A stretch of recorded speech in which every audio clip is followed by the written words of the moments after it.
Oh, hello. I'm sorry. I wasn't sure if are we ready to go then? Okay, then let's go ahead and go. Thank you. I was looking at the chat. All right. Well, Pivette, good evening. I'm Dr. Esparza Young, and I'm so happy that you're here to spend time with me. Every time I present, I think about it as a dialogue, a conversation. So I hope that you will find this information useful. Just a couple of reminders. If you are interested in getting your certificate for attending, just make sure that you check the chat. Unlike me, check the chat at the end and you'll be able to see that information. All right, so this presentation is called What Parenting Practices Can Help to Nurture Multilingualism. My background is in bilingual education. However, these theories and these activities are just as useful for a home wherever parents speak more than 2 languages. So let me go ahead and go back to my presentation. And I just want to make sure, thumbs up, everybody can see my presentation. I'm assuming it's yes. Okay, I'm going to go ahead and continue. Perfect. All right, let's go ahead and start. So this is today's agenda, and I am keeping an eye. If you see me moving, it's because I've got it here and I've got my timer. But these are the things that we're going to be talking about because now we have so much research on the brain. We have technology that allows us to see images of the brain. We're going to talk about things that people say sometimes when you have a child or a family that speaks multiple languages, statements that sometimes people will make, which are actually not true, not accurate. I'll talk a little bit about opportunities in terms of play, a term that I coined, organic, and then just other ways that play can foster language. We'll talk a little bit about what music does for the brain and for language. Music is the closest concept to language learning. So I want to just really encourage you and support you in using music when you're trying to develop language skills at home. And then we'll talk a little bit about the research on listening and a little bit about what it means to doodle. Sometimes as a teacher, we can see kids kind of scribbling and we think, why are you scribbling? Get back to work. But that's actually a very good activity for the brain and for language development. So we'll talk about that. A little bit about me. I've been in Texas almost my entire life. My degrees and my education is from Texas. And I have a doctorate in bilingual education, and I currently teach 3rd grade. I have 15 wonderful bilingual children. I have some Spanish speakers who are trying to learn English, and I have some English speakers who are trying to learn Spanish. And this is my 31st year in education. These are my 3 children, my daughter, who is also bilingual, and my son, who's also bilingual, and my dog, who I consider to be bilingual as well. Okay, so let's get started. So let's talk a little bit about Patricia Kuhl, Dr. Patricia Kuhl's research. But Dr. Patricia Kuhl is a researcher from the University of Washington in the United States, and her research is really cutting edge. What she has done is she has placed infants in a machine and actually tracked the activity of the brain. This is very important because in language, we have had many theories, many ideas about how language is developed. Is it only a certain part of the brain? We've had traditionally 2 schools of thought. We've had behaviorist theory, which is we repeat something, we say it over and over again, and then we will eventually learn it. That is somewhat true, but then the introduction of cognitive theory, which is the idea that we think about things, and as we think about things and as we experience things, then we learn and acquire information and language in particular. Those are all true. But now that we have actual images of the brain, we know that when we say just one word, that the brain is actually processing that word in different locations. So for example, to give you an example, the word galava. I don't know if I pronounced that correctly. Did I? Galava? I'm looking at the chat. I believe galava means head.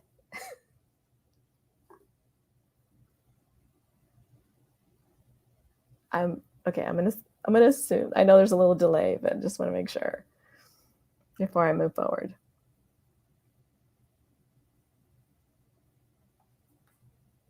Okay, so assuming I didn't destroy that word, one of the reasons I remember this word is because when I first heard the word for head in Russian, it made me think of the word calabaza, which is like a pumpkin.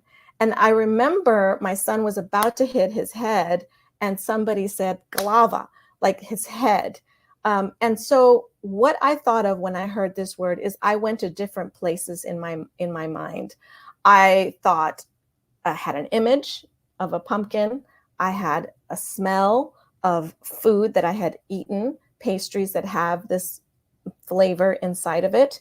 And then I went to my library, my linguistic library, which is, Spanish, it sounds like calabaza, French, it's tête, English, it's head, and then Spanish, it's cabeza. So we know now, based on what the research of Dr. Kuhl has done, that language occurs in different places.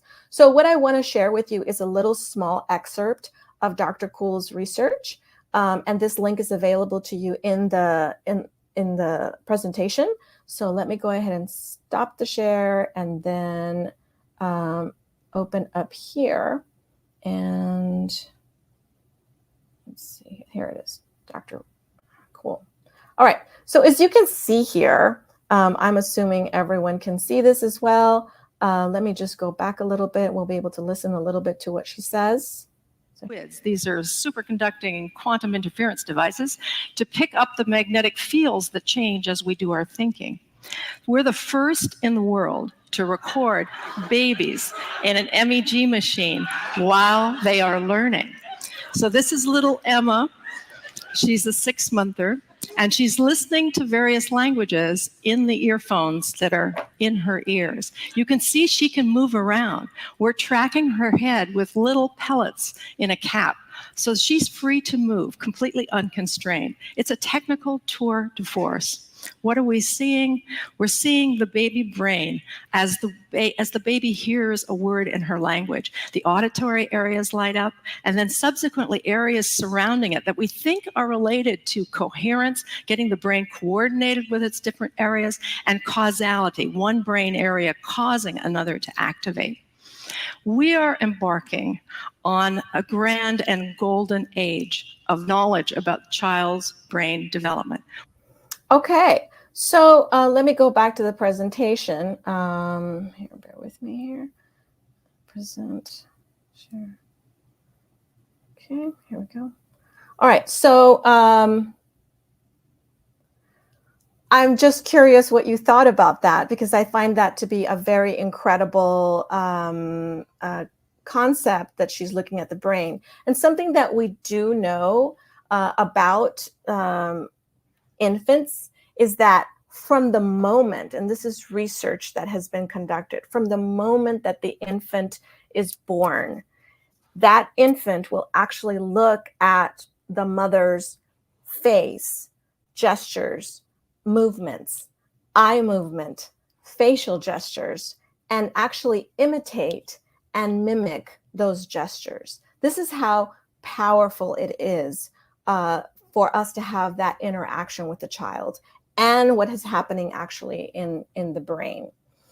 So let's continue. Again, these are things that we didn't know prior to having the technology to be able to look at what is actually happening in the brain. We know now, I mentioned earlier that we were talking about behaviors and thinking, but actually language development and bilingual development is multisensory, because there is a very close relationship between one language, a second language, and a third language. These two languages, if you're looking at two, are actually working together in parallel lines. One might develop more depending on its use, but they're still dependent on each other. They're still looking for similar sounds. They're still looking for similar structure.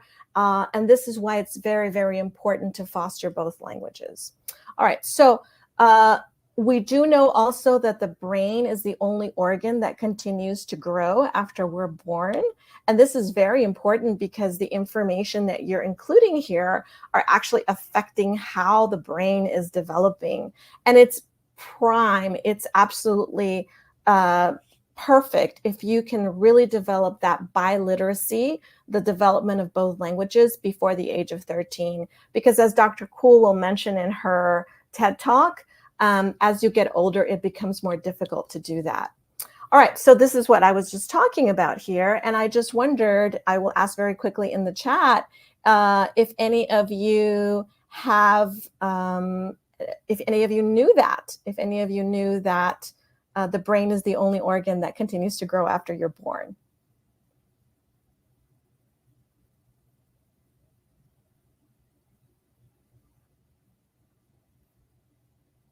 All right, well, let's continue then.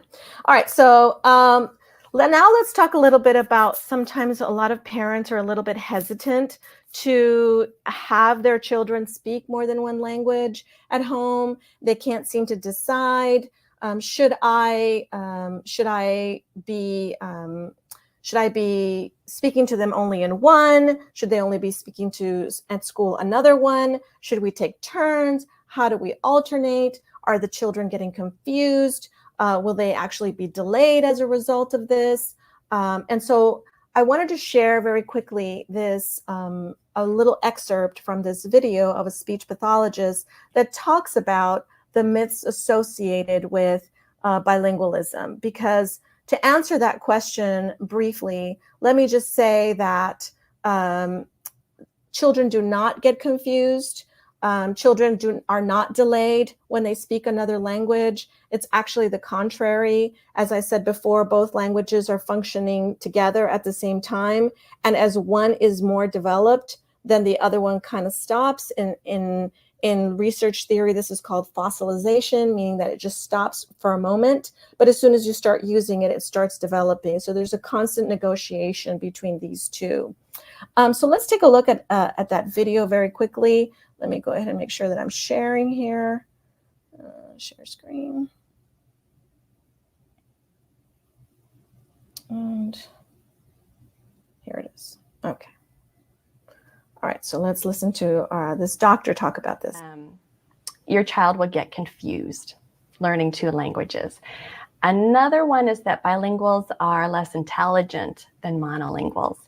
And another one that also relates to your example is that reducing to one language will improve a child's chance for success. As far as your child being a bit delayed, I think it's extremely prevalent. I think it comes from many different sources. I myself have had two pediatricians tell me this when they find out that we're raising our own children to be bilingual. And I, again, they do it thinking that it's helpful, but so what I heard was, well, don't be surprised. Your children may be delayed because they're learning two languages, and coming from a very respectable source, parents, of course, are going to believe this recommendation. And interestingly, I've looked thoroughly both for professional reasons as well as for personal reasons, and there's really no evidence indicating that this is true. Okay, so let's talk about that for just a moment, and let me go back to the presentation. All right, so I want to make sure that everybody understands that, of course, everybody's always trying to be helpful, friends, teachers, family members often. But the fact is that children are not confused. Children will look at a concept. If we take, for example, let's say a flower, and they will look at the flower and they will understand, oh, this is a flower. But really, when we're talking about languages, all they're doing is deciding on a label for that concept, right? So they might say flor, flower, le fleur, right? So there's no confusion here. It's more just what is coming to me as quickly as possible, which is the reason why children may switch languages even within one sentence. That's called code switching. So should you speak to them in one language?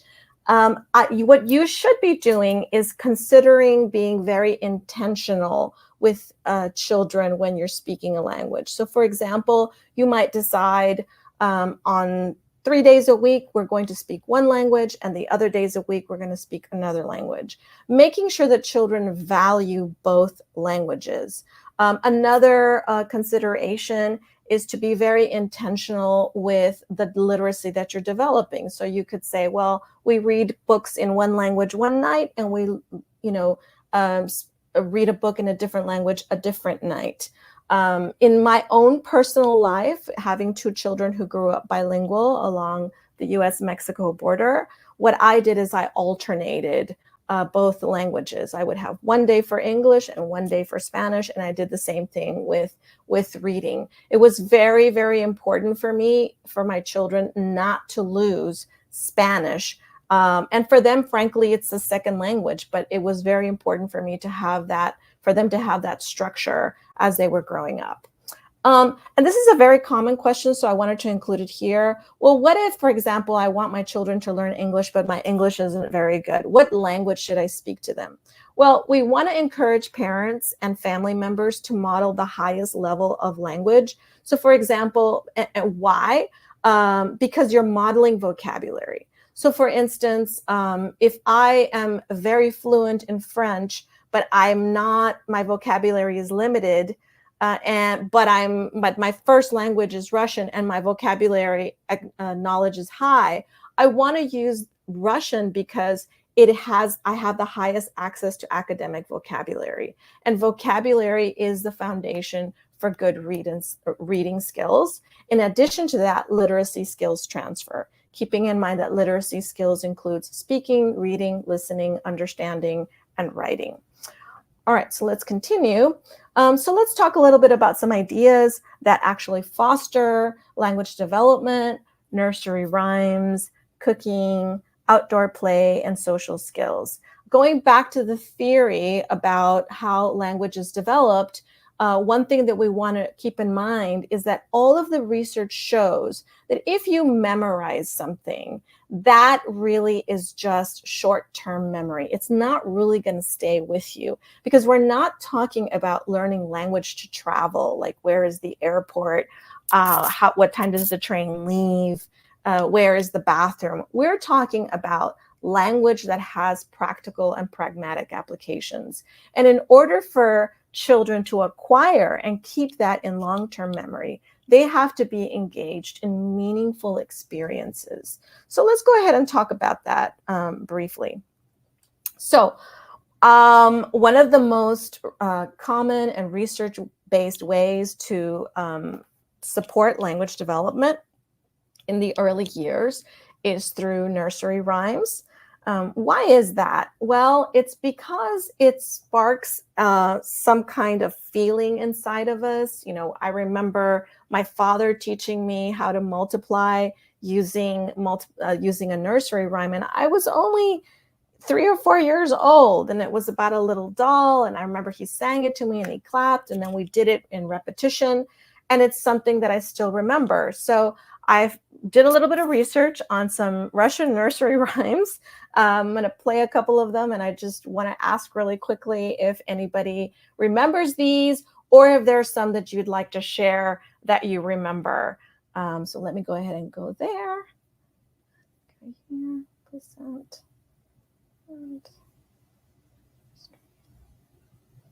Okay, so let's see this.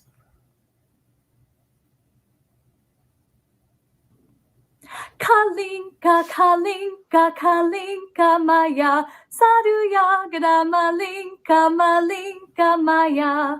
Kalinka, kalinka, kalinka maya, saruya gramalinka, malinka maya. Okay. I would like to know if anybody remembers that nursery rhyme, or if there's a nursery rhyme that you remember, a song that you heard when you were growing up.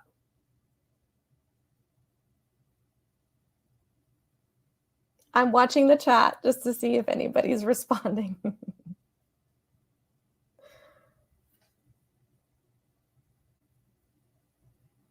All right. Okay, well then I'll go ahead and continue. Let's me go ahead and share. Oh, Alexandra is laughing. Okay. Do you remember any of that, Alexandra?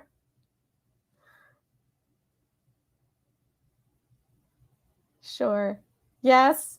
Is that a song that you heard in school or at home?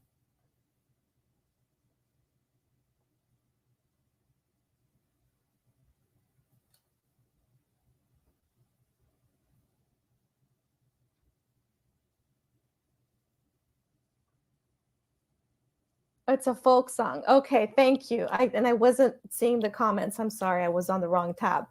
Let me go ahead and share another one, and then let me know if you are familiar with this one. Oh, okay, it's not a nursery rhyme, it's just a song. Okay, yeah, we definitely had songs that we used to play, like when we would spin around outside. So was it a song that was just sung, or just a song that was used to play? Oh, everywhere. Okay. All right, great. Thank you so much. And I'm sorry I hadn't clicked on the comments box. I was missing all this input. I apologize.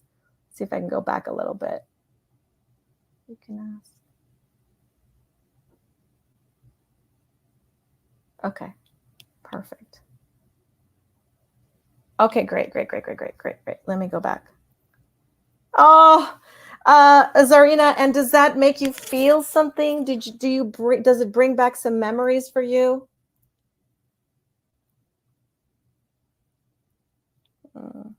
Yes.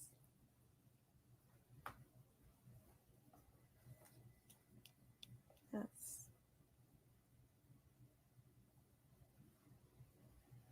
Perfect.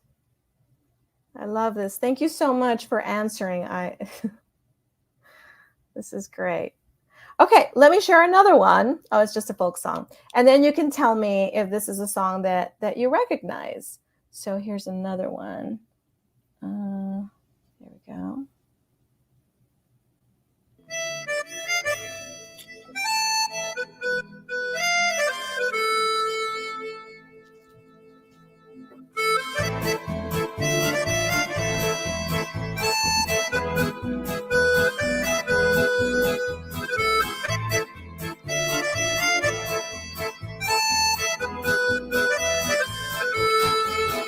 Чунга-чанга, синий небосвод, чунга-чанга, лето круглый год, чунга-чанга, весело живет.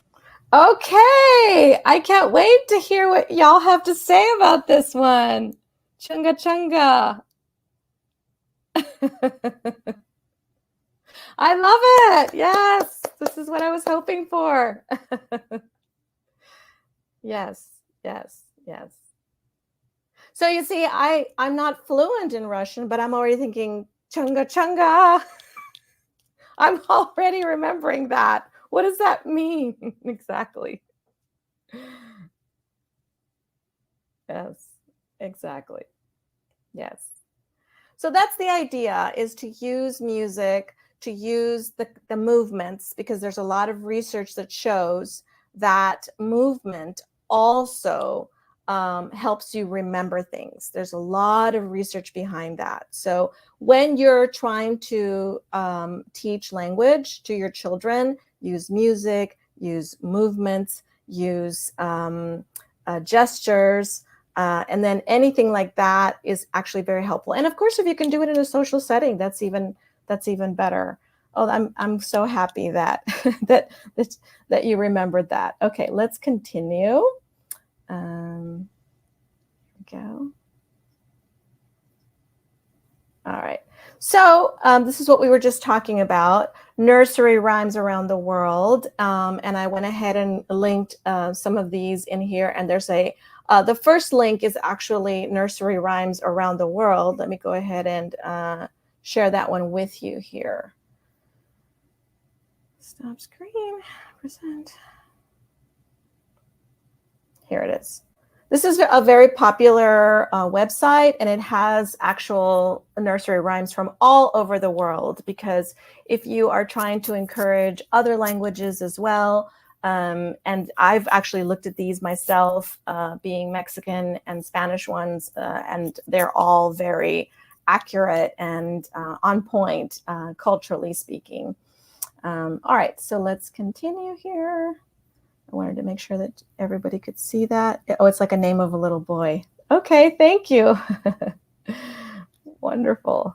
All right, let's continue. So another very good way to actually foster language is by cooking. You might think, well, you know, do I really want to put my child in the kitchen?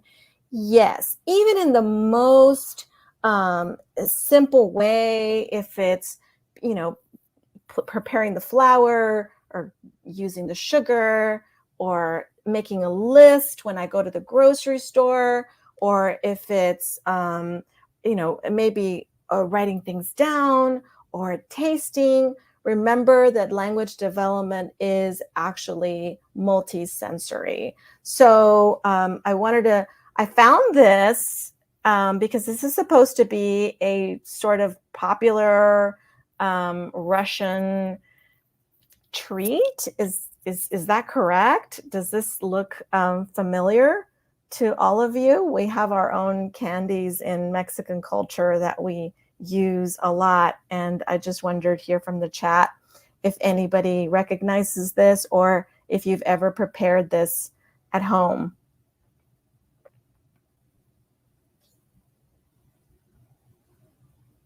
Oh, Chunga Chunga, it's the island, I see.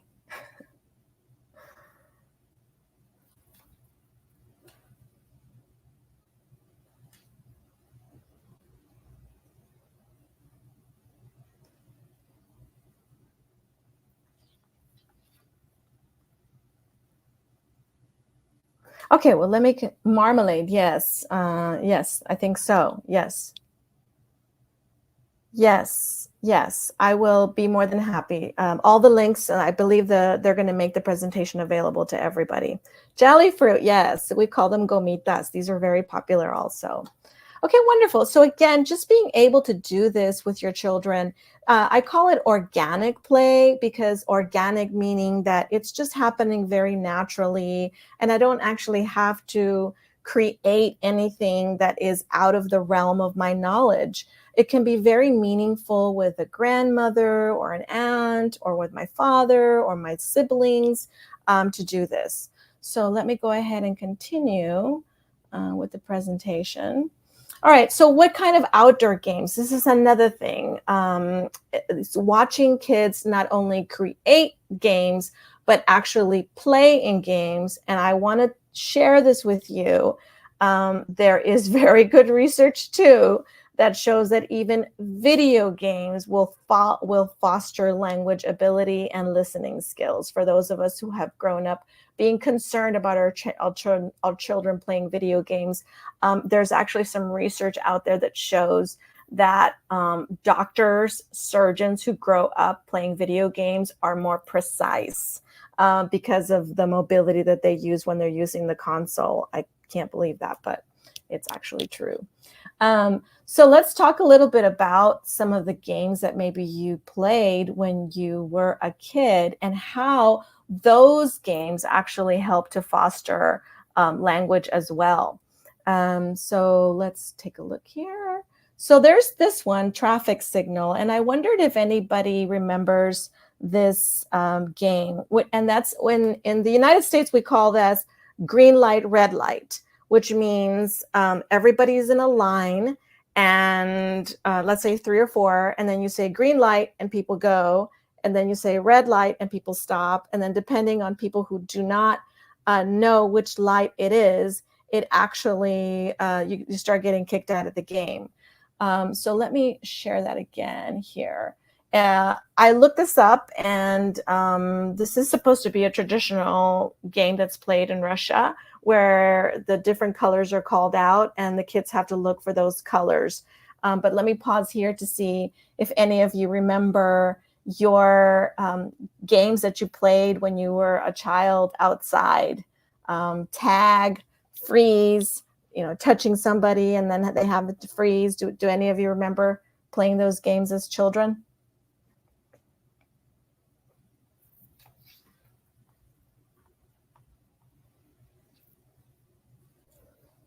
And while you answer, let me show you this one too, which is 12 sticks. It's a hide and seek game.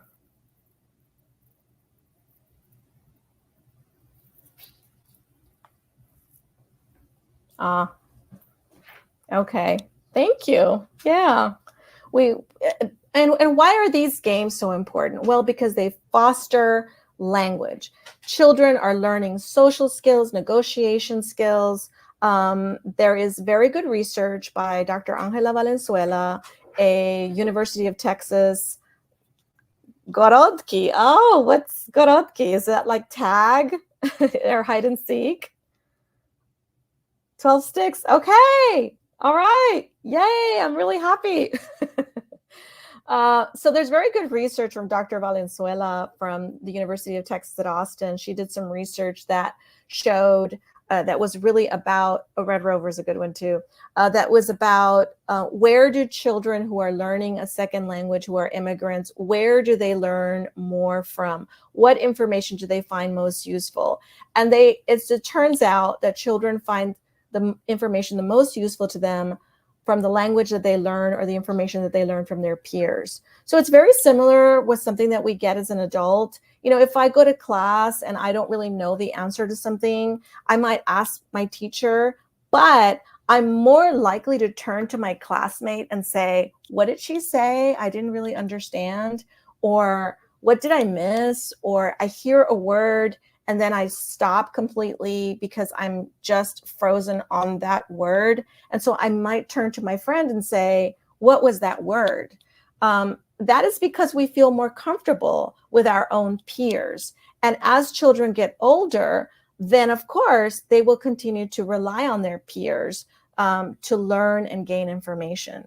So the more we structure this, the more we foster these social interactions, the more that we're actually fostering language as well. Okay, thank you so much for sharing those things with me. Okay, so here's an example from a bilingual classroom. This is actually Spanish. It's a journal. It's a very, very simple journal where the child just took a leaf, put it on the paper, they traced it, they colored it, and then they wrote the word leaf, and then they put the date on there, as you can see.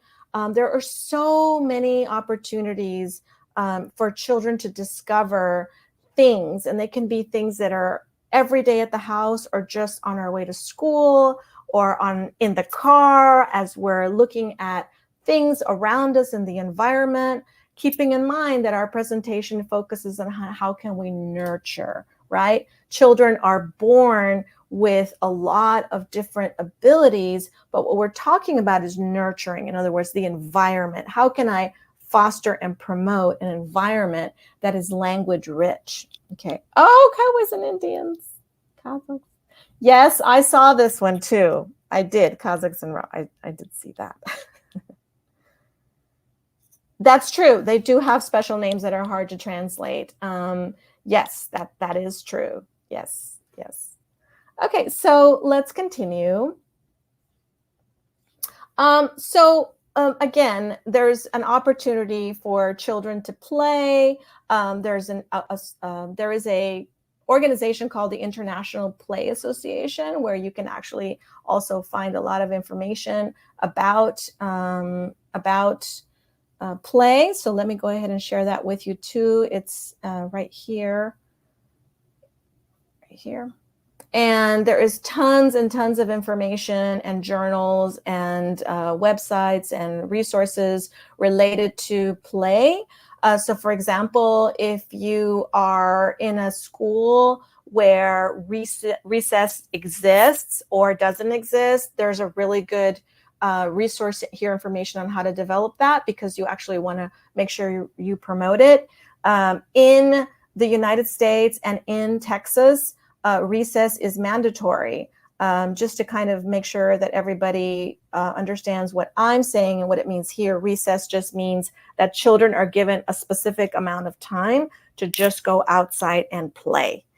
So for example, the school that I work in has 2 recesses. It has one in the morning and one in the afternoon, and children just, they play. There's no specific agenda. Do you have recess within your communities? As the way that I described it, where children are allowed to just go play and there's no structure, there's nothing specific that they have to do?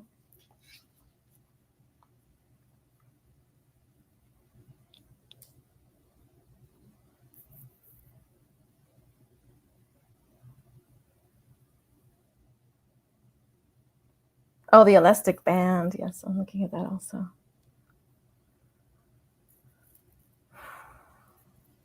Okay, so while you're answering, let me go ahead and continue.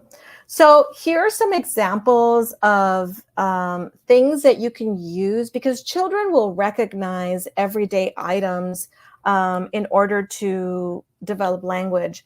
This was actually an idea that was created by a teacher. This is I think a pre-kinder teacher. Pre-kinder here is at the age of 4. And she just took a cereal box and opened it.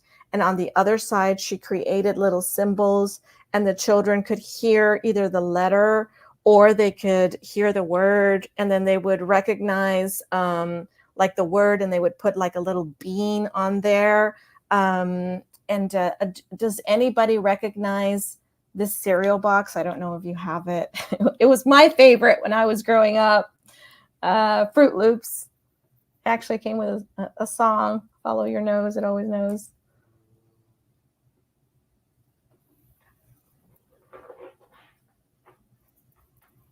All right, well then I will just continue because I don't want to run out of time.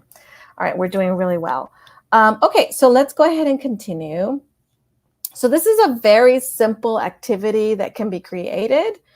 Here is the little Ziploc that the teacher created, just again using more cereal boxes.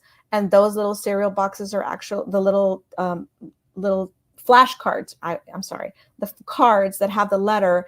And then the kids actually play with each other using the letters. But again, they get very excited because they recognize a lot of the images that they're already familiar with. You know, something that if you haven't noticed this, consider it when you go to the grocery store. Notice how they lay out the products. There are products that are for adults at the eye level. But if you ever decide just squat down like you're trying to find something on the ground, you'll notice that grocery stores will place all of the children's products at the very bottom because it's their eye level that they're aiming for. And so this is all very, very important. Children notice things, but they're not at our height. They're at a lower level. And so we want to keep that in mind. Like, what are they observing when we're not actually observing? Oh, wonderful. Time Dominoes in English is an amazing game. Wonderful. Thank you. I love all these ideas. All right, let's continue. So what are some everyday items that I could use that are around my house? I just wanted to show you some examples. So for example, for me, I grew up without a washer and a dryer. These are clothespins, the kind you use to hang the clothes after you've dried them. But children recognize these, right? They may not know the word for this particular item. And again, it's an opportunity for you to say, oh, you know, we use this for this reason, and then you actually say the word. But in this case, what the teacher has done is she colored some of the clothespins in one color for one language, and then she used another color for the other language. Yes, yes. But I have to say to Ksenia, play is such an important part of language development, and also uh, physiologically, in terms of the oxygen that is utilized when children are playing, and in terms of movement, all of that actually fosters language development. So it's something to keep in mind if you want to promote that at your school and in your community. So as you can see here, and brings up a very important point, and that is that it's very important that children honor and value each language. This is the reason why the teacher has used color for each specific language. In my home, when my children were growing up, I would have labels all around the house, and the labels for one language were in blue, the labels for the other language were in red. This way they always knew, oh, this is English, oh, this is Spanish, and they felt that each of them was equal in value. All right. Oh, I see. Yes. Thank you for sharing that. Thank you. Thank you. All right, let's continue. So this is another thing that I grew up doing because I didn't have toys growing up, and this is actually an activity that I'm doing right now with my third graders, and they love it. It's a shoebox. And so what I had, this activity was actually created when I taught at the university. I asked my students to bring a shoebox, and then I had them create either a room in their house or their actual house. And so you can see here, one student used the shoebox and created like a little sofa, a pizza, a little TV. I was so impressed by these shoebox models. I was blown away. And then the other one has a little dresser, and it has a TV. And actually what he wrote there that says TV novelas that means TV soap operas, because Mexican soap operas are very famous around the world. And so you can see here what happens when you allow a child to do this. Well, you're building it together, you're talking about it, you're planning, you're using these high order thinking skills, right? Because you're planning, you're creating, you're organizing, you are discussing it, you're looking at the math associated with it, you are visualizing. And this is something that's also research-based, but we do forget this. Visualization is how we process information. I can say a word to you, and you will have an image in your brain about what that word is, and it will go to different parts of your brain as well. So you don't actually have to spend a lot of money. It can just be something very simple like this to encourage children to use language in different ways. All right, so let's continue. So this is a container of butter that has been repurposed. And so essentially what we have placed in here are things that begin with the letter B. So it's B for butter. We just put a little Post-it there that says B. And then inside are